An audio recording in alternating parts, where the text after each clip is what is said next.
Okay, this is the top. As you can see, it's locked. You have to set the right combination, which in this case is A, 0, and unlocks. Top opens. This is as far as you can get right now. The next side, can't unlock it right now, and you can't spin it. It's as far as it'll go until you set the right combination, which in this case is 0, 0, 0, 0, after which you can now spin the outside ring. Sometimes it catches on these little circles and starts pointing them around. So it takes a little bit of pressure sometimes, but it rotates into position, and then you can unlock it.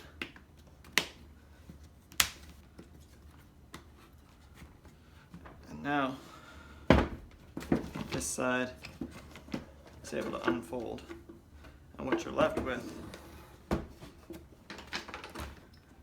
is these locked. With these, you set them all to 0, in which case it allows the top to open. You can see the dials inside, and that's the same for all the trays. The next side, you can see it won't open or unlock until you set all the dials to 0, 0, 0, 0, 0, 0. When they're all lined up, it easily slides and opens.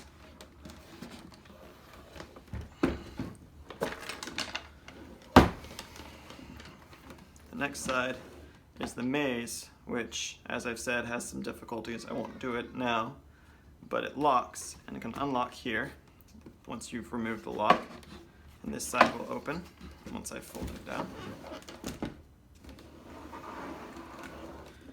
And then the final side is these slide locks, which can freely slide. You see, without that, this won't open, and these won't open, which is required to open this. So you set this all to, I believe the combination I set was 1. It's able to slide up. These can slide in. And after that, the whole thing opens with the final tray right there. And it's as simple as that.